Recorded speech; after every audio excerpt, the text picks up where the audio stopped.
Hello. Hello? Hello? Usually our dog barks and he's it's like the woof, there you go. Woof! Let's see if we're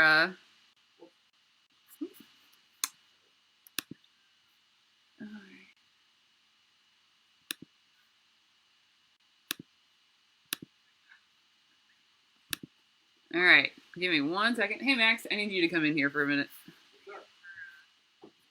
How do you switch? Oh, never mind. I just had to say your name and I figured out how to do it. That works better than you might think. My computer's restarted. Okay. We'll have technology catch up with me, and then we will get going here.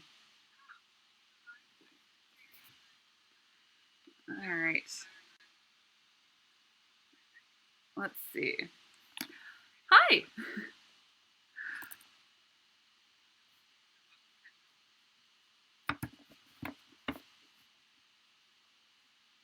Got a couple people going here. I'm Maria Castley. I'm the Chief Archivist and Tours Manager at City Museum. I'm going to give people just a minute to log on, and then we'll get into today's episode. Yay! My husband says it's all working, so we're doing all right. Can you in there see the comments and stuff? Okay. Let me know. Say hello in the comments. What? There's no comments. That's fine. Say hello in the comments. As we go through our episode, if you have any questions, let me know. And we'll try to answer them for you. Let's see. Clock tells me it's 4:04, so we'll get started. For those just joining us, I'm Maria Castley. I'm the Chief Archivist and Tours Manager at City Museum. This is Musings with Stephanie and Maria. Stephanie is my co-host. She did Mondays and last Monday and Wednesday show. She's the retail director at City Museum and also a very good friend of mine. And she hired me, so thank you. So the past few Wednesdays, we've done more like design, we don't want to say rules necessarily, but guidelines of the museum to kind of show how it was built and some common themes throughout City Museum. The one we're going to do today, which is probably the one that most people could guess, is that things always change and that we're always building. That was a guideline that started very early on with Bob and Gail Castley, the co-founders of the museum. They wanted it to always be changing, to always keep it new, have the crew always building new exhibits and installations. So today we're going to take a look through, it's certainly not a comprehensive list, but take a look through some of the changes that have occurred throughout the museum and just some pictures from the last several years. This is my husband, Max. It's not true. Just a stranger in the house. He's the owner of Beatnik Bob's, and his parents built it. So we'll go through. The first is a couple of maps. Tell them about my show, Marie. That were early on in the museum. Oh, what's your show? It's on Fridays. He's got a show on Fridays. We both have shows on Fridays, actually. Friday for me is going to be at 4 it's going to be from the archives. And then your show on Friday, what do you have this week? I have no plans yet. He has a little bit of plans, but Yeah, I laugh at plans. he laughs at plans. His show's at 7 p.m. It's music and other things with Max. So definitely check that out too. All right, so yeah, we'll get into the this is now my dog's chair. We'll get into a couple of the maps, early maps, some photos, and then we've got a video clip, and then there's a video clip at the end as well. So hopefully that all goes smoothly. So let's see. This first map is from the City Museum, one of the earlier City Museum walking guides. It's from 2004. This is what the map looks like. The one that I have photos of that I'll get to in a half second, that one is looks like somebody was trying to edit it, so that's what all those markings are. So yeah, let's switch on over.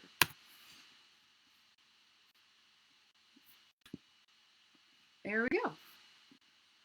All right, so yeah, this is a 2004 map. The museum's notoriously famous for not always having maps. We have had them occasionally, such as in this book. And over the years, I've been there since 2006, and every once in a while, somebody decides to try and draw a map, and we hand it out, and then something changes, and it needs to be redrawn, and then that just usually doesn't end up happening. So, you can see on this first floor, there's a lot of it's in a similar place as in this map from 2004, but there are some additions that we've made since then. The bottom right of the first floor, the treehouse now goes up to the third floor. A lot of the mosaics have been reworked, so there's still some changes in there. This is on the second floor. The World Aquarium, it's now the Art Aquarium. And that one, so the World Aquarium was owned by a separate institution, and now they've since moved out. We still have fish, but there's been building and changes and stuff like that in the World Aquarium, and we've got some photos of those coming up. This next one on the third floor, you'll see. So this was as high as the museum went at the time. Was up to the third floor. Mini City, you'll see in the top right, that's Toddler Town. That is expanded to where Art City used to be, which was right behind there. And you'll also see that Art City used to go into the glass studio. And as fate would have it, the museum history posted today was actually of the glass studio, which worked out super well. I liked that in that last picture there was Monstro too. Yeah. And then you also see that next to Skateless Park, where close to where the circus is now, it used to be an art gallery. That was a gallery space that used to show other artists' work. We had a shoe show, a purses show, birdhouse show. What's up, Raven? Hi, Raven. Yeah, you'll have to tell me who's saying. You can tell me who's saying hello. This was a little bit more recent map, and you can tell because we've expanded up to the fourth floor. Apparently Store 4 had just opened. That was a vintage clothing store that was on the fourth floor. I think it's also called the Bailout. Yeah? Yeah. That was the clothing part of it. So that is no longer there. That now is Art City has moved upstairs to the fourth floor. And so has the St. Louis Arts Center. It's a contemporary gallery that we've got at the museum now, and the another architecture gallery, Sullivan Gallery. So, hi, Lori. Hi, Lori. This is a really early photo of when they were building the whale initially. This is from one of the 10th anniversary banners. So you can kind of see the armature and the structure of the whale. And this is the giant whale. It's on the first floor. This is looking out from inside the whale. And then the next one is it finished. And if you want to look back at some of our other videos, we have several videos of Bob and the crew working on the whale and sculpting it that are really interesting. This one's an outside view of the whale, and you can see that Hello, Christine. Hi, Mom. You can see that there's a lot of tile work and painting that's been done since then. It's definitely been, I think, refreshed since then. Yeah, and painted. And painted another time since then. So yeah, we're always building here. This is a photo of Bob working on the first floor aquarium. The museum was originally, I think the whole first floor was originally supposed to be an aquarium. That's why there are a lot of aquatic themes on the first floor, but that ended up falling through for the time being, but they kept this really large aquarium. And this, I believe, was at a later... Yeah. He went back. Yeah, it had been there. It was leaking. Imagine that. It was leaking. It was leaking, apparently. So they're like, oh, opportunity, obviously. No, and I mean, they were just repairing it. Yeah. Opportunity. And they went ahead and added a whole lot more mosaics and sculptures to the first floor aquarium. And yeah, this is a picture of, you can see here too, the armature and the concrete, I'd say. Yes. Yes, concrete. I almost said plaster, but that's the oil. So armature and concrete and the framing out of it, and then they went back with the mosaics through there, which leads us to this picture, where I believe that's Leaf, and then Sharon, and it looks like Lori working on the mosaics, and Leaf is helping build that out. This is while they were working on the first floor aquarium. And then there's, these never stay full screen. And then there's a picture of it completed, and even this picture actually is a little bit out of date because they've since expanded the treehouse on the stage to your right. So, but this was that stage of the mosaics. This was after it was completed. This guy, this is from Art City. This is when it was on the second floor. Yep. Which predates my time there. I only remember it on the third floor.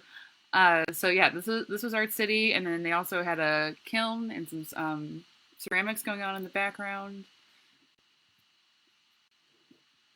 This was the photo that we actually used today in the history post. It's a Greg Kramer demonstrating glass blowing, and you said this was on the second floor as well, the demonstrations? Yep. Nice. It's right where all the fish tanks are.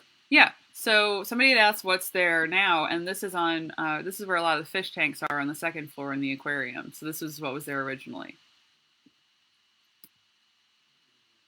Then this would that eventually moved up to the third floor, it expanded to the third floor, and then they also had a store going on up on the third floor, back kind of behind where the circus is now. And Max said this was from the second floor, the ceramics. They would do a lot of demonstrations. Art City still does a lot of craft projects, and they have, but they had some, a little bit more equipment then, I think. This is, when I started, this is how I remember it. This was one version on the third floor, back in the corner next to Toddler Town. And yeah, like I said, it has since moved up to the fourth floor. And speaking of Art City and programming and stuff like that, if you at 11 o'clock on Monday through Thursday, Angela from Art City does demonstrations on our Facebook page, so you should definitely check those out if you're missing Art City in the museum as much as we all are. So this was a big change. Originally, and I know I'm sure some of you have heard the story before, but originally they would kind of quote unquote let people work on, or people draw on the side of the dinosaur that would lead up to from the first floor up to the third floor. And Judy Castley, who is Bob's mother, would always come in and leave an anonymous note that said that, like, asking to remove all the writing and graffiti from there and to paint over it. And as you can see in this one, it was pretty extensive all through the first floor. And eventually, happily, as you should, we listened to her and painted over it.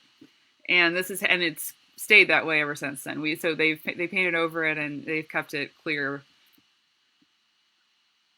going forward, which I personally think was probably the wise move there. You gotta make Grandma Cassie. Yeah, you gotta keep your your moms happy.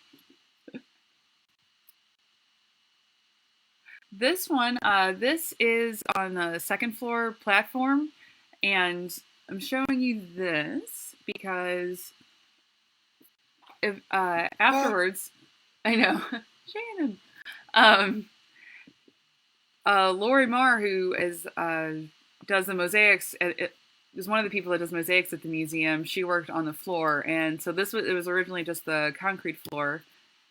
And these are some of the mosaics that she's put down since then.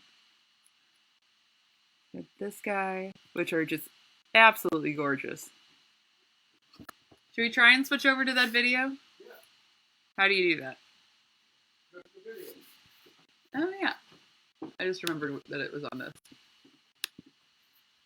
And then here, so what we're going to try and do really quick is show you this video. It's a time-lapse footage from Leaf. of Lori laying the tile. This is on the koi fish mosaic on the mezzanine, but it's the same process that's used on the second floor that she uses in all her mosaics. And the music is samples that I made from the organ. Oh yeah, there so you go. Sorry about that.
Hello. All right.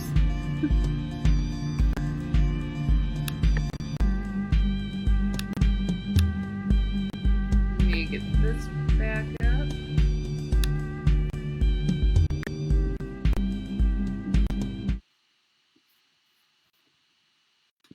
Good call.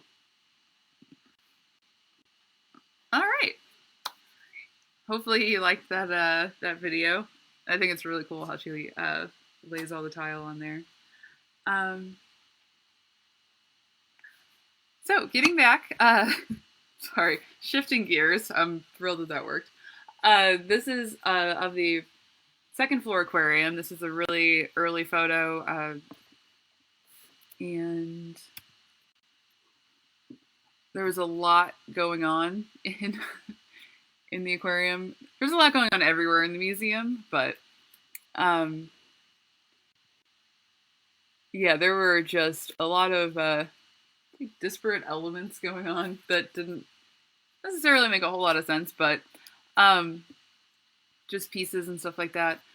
So several years ago, the World Aquarium actually moved out to go to another location, and then the museum started expanding into that space. And these are a couple of the installations that they've done. They're still like live fish and animals and things that you can see in there. They're actually adding to them many seahorses. But then there are also a lot of new sculptures that you can see. And that one's a new entrance into the caves, because you used to only be able to get there from the first floor and the third floor. Or I'm sorry, the first floor and the second floor, but now you can get into there from the fourth floor if that door is open, and then also through the art aquarium.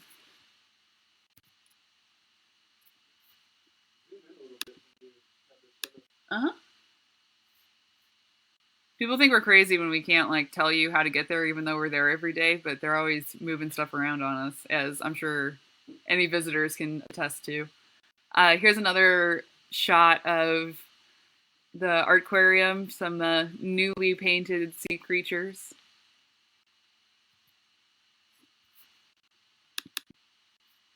This is a really early photo of Monstro, is that they just built the cabin, and Monstro as it is now really didn't exist right then. That was built later after they'd worked inside. I think Monstro started, early 2000s probably? Yeah, like early 2000s. So the museum had been open for several years at this point before they started expanding out into the parking lot. This guy, I have to keep zooming in every time. Doesn't matter if I do it ahead of time, it just doesn't hold. I have to do it every time. So, but we're making it work, as we always do. This is probably the next phase of Monstro. You can see, and it took me a while to notice, up in the upper left-hand side, back behind the airplane, there's a skate ramp that people were using. You also see there's no ball pit yet. There is, in kind of that similar area, there's a big trampoline with people tied to a swing or a bouncing thing there. I'm not sure exactly what happened there. Uh, but yeah, you can see that it's still just not like built out very much quite yet.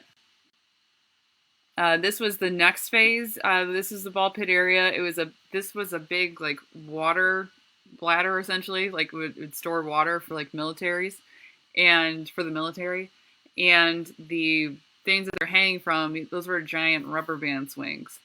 That didn't last a super long time. Apparently, according to Max, somebody was welding and it burned a hole through the rubber on the bottom, and it ended up leaking everywhere. So it was a slow death of of the big water bed bouncing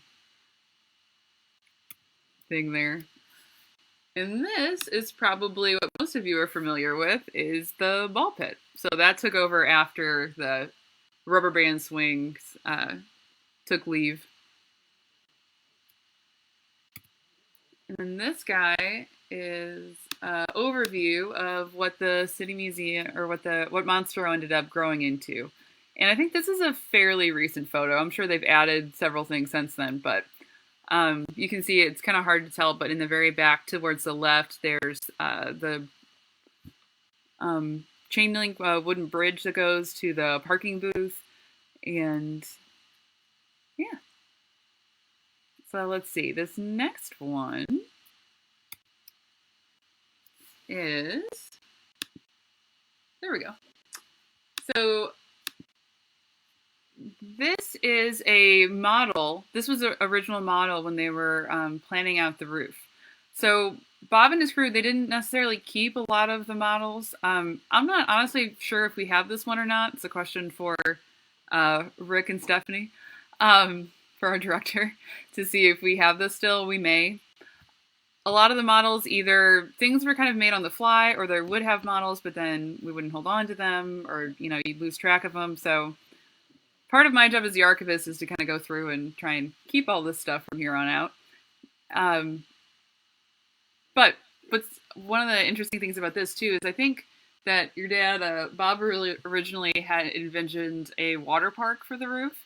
So you can see where there's the pool up front, right behind the bus. That ended up staying, but then it looks like the rest of it, like the big ramp slide was supposed to be a water slide. It actually looks like coming off from the top of the praying mantis. There's a huh? I don't think it shows up on there. It doesn't show up? Uh-uh. You I know. Make it so it does. Oh, okay. Well, we'll know that for next time. I'll have a pointer. That's fine. But the yeah, so all the blue parts, those were all supposed to be water, but apparently, uncharacteristically, I guess he had to, oh, there we go. Hey, look at you. So up here, I think that was supposed to be a water slide, it looks like. That ended up being the mantis slide, and you can climb up it. Yeah, that was supposed to be a water slide. There were like some pools over here, but yeah, perhaps uncharacteristically, Bob, I believe, probably because he had to, listen to building codes, and they said that was not gonna work. Apparently, he also wanted to have, or somebody wanted to have hydraulics on the school bus so it would move up and down, and they were there. They just never like activated them. I think that got nixed, and which is, that's fair. You'll see a little placement for the Ferris wheel. So yeah, and then the elephant was originally in the center. That ended up getting moved over to this area. This was a big, I would assume probably a slide that they were thinking about bringing down from the water towers. There's actually one, it doesn't go down that way. It actually goes down towards the little mezzanine area. So like the 12th floor, technically, of the roof. So it definitely changed a lot since then. But yeah, that's part of it, is just kind of figuring out as you go along and working with the materials that you have and working within the constraints. That was one of the things. Oh, here, let me. Your mom wants to know when the aquarium opened. Do you know when the aquarium opened? I can't remember. Max can't remember when the aquarium opened. That's a real hazy moment in my life. Here, we'll switch back to me, in theory. You need to click on that one.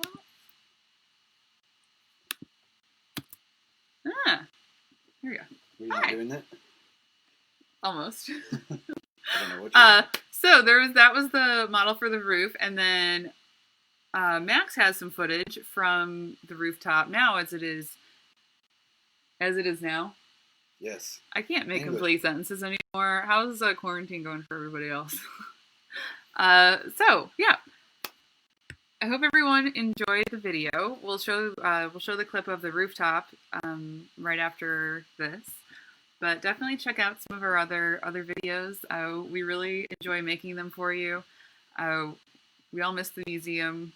We hear that you all do as well, which, as hard as it is not to be there, it makes us really happy that I don't know, that it's so appreciated, because we all think it's a really special place. So yeah, I will switch over to the video, and yeah, have a wonderful, take care of yourselves and each other. Have a wonderful day.